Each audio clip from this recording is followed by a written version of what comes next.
આજે એકદમ અપમાનજનક ટિપ્પણી કોંગ્રેસના રાષ્ટ્રીય પ્રમુખ મલ્લિકાર્જુન ખરગે આપણા ગુજરાતીઓ અને ગુજરાત વિશે આપી.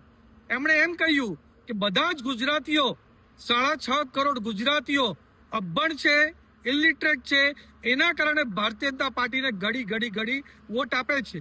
આ પાછું કોંગ્રેસના નેતાઓએ પોતાના દિલમાં, પોતાના મનમાં જે આપણા ગુજરાતી અને ગુજરાત વિશે જે ઝેર છે, જે નફરત છે, એ પાછી જાહેર કરી કે ગુજરાતીઓ બધા અભણ છે. અને આ પહેલી વાર નથી થયું. તમને બધાને યાદ હશે કે આપણા સરદાર વલ્લભભાઈ પટેલ ગુજરાતી દેશના પ્રધાનમંત્રી પહેલા બનવાના હતા, ત્યારે પણ જવાહરલાલ નહેરુએ કાવતરાપૂર્વક એમને હટાવી દીધા અને એમને પ્રધાનમંત્રી નહીં બનવા દીધા. એ જ રીતે મોરારજી દેસાઈ પણ દેશના એકદમ સશક્ત અને મજબૂત નેતા બનતા હતા, ત્યારે પણ ઇન્દિરા ગાંધીએ એમને પણ હટાવવાનું કામ કર્યું. અને જ્યારથી આપણા દેશમાં પ્રધાનમંત્રી મોદી સાહેબ અને ગૃહમંત્રી અમિત શાહ સાહેબ પૂરા દેશભરમાં અને રાજ્યોમાં સારું શાસન ચલાવી રહ્યા છે, ત્યારે પણ કોંગ્રેસના લોકો પૂરા ગુજરાતીઓને અને ગુજરાત માટે અવારનવાર આવા બયાન આપીને પોતાના મનમાં જે ઝેર છે, જે નફરત છે, એ જાહેર કરે છે.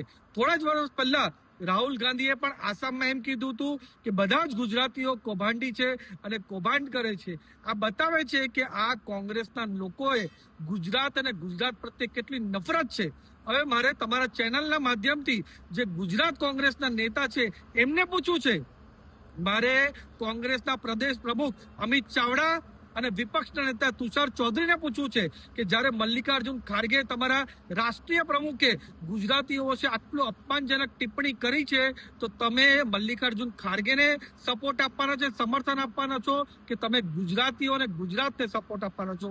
આ ગુજરાતની અપમાનની વાત છે, ગુજરાતીઓના અપમાનની વાત છે. તો મલ્લિકાર્જુન ખરગેના આ બયાન પર અમિત ચાવડા, તુષાર ચૌધરીને પૂરી કોંગ્રેસની ટીમ એને પબ્લિકલી અગર મલ્લિકાર્જુન ખરગેને એમને વિરોધ ના કરે તો એ સાબિત થશે કે ગુજરાત કોંગ્રેસ પણ પૂરેપૂરી રીતે ગુજરાતીઓ અને ગુજરાત માટે નફરત કરે છે.